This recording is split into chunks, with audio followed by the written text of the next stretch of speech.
The Bloodline take out Paul Heyman. Hello, it is I, Hades, and today we are going to be talking about the Bloodline segment that happened on SmackDown. It was intense, it was very good, and I want to talk about it. If you are not watching SmackDown, there was a ceremony to welcome Jacob Fatu into the Bloodline, just like you know how Solo had for each of the other members that have joined. And it was something else. It was a segment, man. So Solo comes out, wants the crowd to acknowledge him, you know, doing his best Roman Reigns impression, wants them to acknowledge him. The crowd boos, obviously. Then Jacob Fatu comes out, and man, Jacob Fatu, why do you get such good entrance music? I mean, you deserve it, don't get me wrong, but it's just, why does Def Rebel knock it out the park all the time with the Bloodline, but when it comes to anyone else that they do music for, it just falls flat? And I don't get it.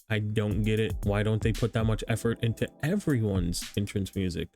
But I digress. Jacob Fatu comes out with a very cool entrance song, and the presentation of his entrance is awesome. And as the segment goes on, Solo tells Paul Heyman to acknowledge him. Now, can we just talk about for a second how good Paul Heyman is at what he does?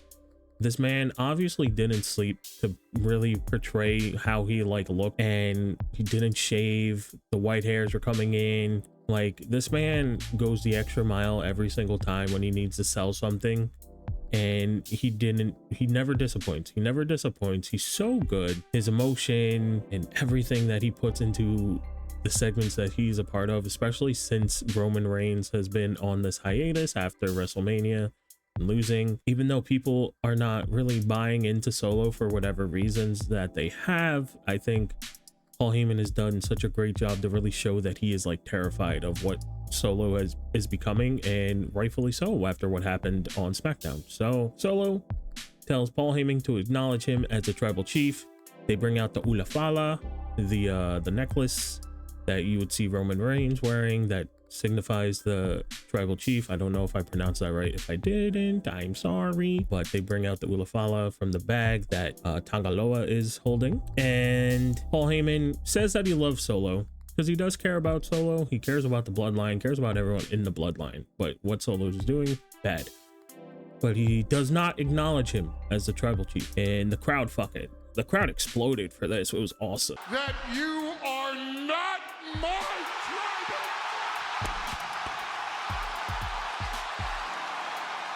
People are saying that this Bloodline storyline is stale. Man, people are very much into it after that reaction that they had last night. Wow, it was so good when he did not acknowledge Solo. But that would lead to his demise, because after he did not acknowledge Solo as the tribal chief, they put him through the announce table. Now, man, Paul, please be careful, dog. I don't want you hurting yourself. That table bump looked pretty rough. Especially for someone like Paul Heyman. Man, it was scary. I think everyone wanted to jump through the TV and protect Paul Heyman at that moment in time. But I think this really is going to make when Roman Reigns comes back even better. I love the Bloodline storyline. I think it's great. I love long-term stories. And they've been knocking it out the park with this, personally. There are obviously some moments where, you know, it didn't really hit as hard as they probably wanted it to. And I think that's a fair assessment. But I think Solo's doing great. I think a lot of the hate for Solo, while people are allowed to have their reasons to not liking somebody, I think it feels a little bit forced at this point. IMO. Granted, before WrestleMania, Solo was not doing much. And I think that's why, I think I said this in another video, and I think that's why people are not buying into Solo as this tribal chief, in that role. But I think that's the point, because we all know that he is not a Roman Reigns. He is not the head of the table. He's not of that echelon, and that's why he has this backup, this very scary backup. I think it was also, that was part of it. I think it was just to make him feel weak, but he is trying so hard to be this head of the table now that Roman Reigns is gone. It's going to be very interesting when Roman comes back. Now, I think a lot of people are thinking Roman's going to come back at Money in the Bank, and I don't think so. I really don't think so. I think Jimmy will come back before Roman, which makes more sense to me, and I think Jimmy will probably make an appearance on SmackDown next week. I think that is something I'm guessing, but I think Roman will come back at a big pay-per-view like SummerSlam or PLE, whatever you want to call it. I think SummerSlam is when Roman will make his appearance again. I could be wrong, but that's what I'm feeling. I think they'll bring Roman back during like a big pay-per-view. It would be cool if he came back as soon as Money in the Bank, because we all miss Roman. I miss Roman. And when his music hits, boy, woo, when that music hits, it's going to be fucking crazy. But I think that's when he's going to come back is SummerSlam, and I think Jimmy is going to come back probably next week, or at least after Money in the Bank or during Money in the Bank, because as we know, the Bloodline has that 6-man tag against Randy Orton, Kevin Owens, and Cody Rhodes, and there are 4 members of the Bloodline and 3 of them, even though it's a 6-man tag. If the numbers game gets up to them, who's gonna come out? Probably Jimmy. Huge pop, will be very awesome. Obviously he needs his revenge on Solo and Tamatanga for taking him out, but I do think Roman will come back at SummerSlam. That is my guess, but I think Solo's doing good. I think last night Solo did great. I think in terms of like promo, his expressions, the way he spoke, I think he did a really good job. And you're allowed to not like anyone that, you know, I like. I'm allowed to not like somebody that you like. That's fine. But I think a lot of the hate for Solo is a little bit forced right now. I don't see it much personally, but I know there's a lot of it on the internet, and while I get it, I think it's also part of like this character that Solo has, where we know that he is not that tribal chief that he is trying to be so bad. But I think this is a strong statement, putting Paul Heyman through the announce table. I think when Roman comes back, he's going to come back very mad, because they have the Ulafala.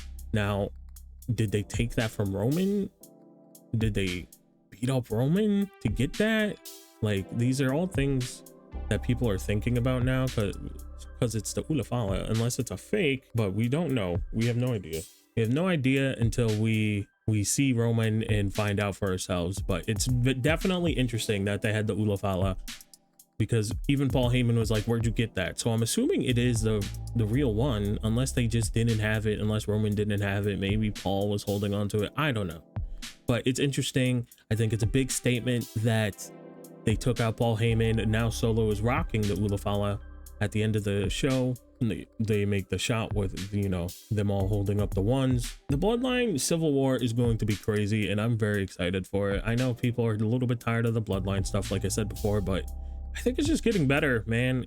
And I just want to know what Roman is going to say, what Roman is going to do, what The Rock is going to do, because he is still a moving part in this. I think he is the one that is heading the Solo faction. I think that's what a lot of people are thinking at this point. And it's going to be very interesting when Roman comes back, how he is going to even the odds with the Bloodline. So yeah, that's just me wanting to yap a little bit about this segment. I thought it was really good. I thought Solo did well. I think everyone did well. Paul Heyman, I really hope you're okay. Please be okay. Like, they took him out on a stretcher. It was hard to see, man, because I think everyone loves Paul Heyman at this point. But yeah, I just wanted to yap a little bit. Let me know what you think about the Bloodline stuff, because I know a lot of people are divided on it. I think it's cool. I think it's great, but I also love long-term stories. So I'm pretty biased in that regard. But yeah, thank you for watching. If you listened all this time, I really do appreciate it. I will see you next time.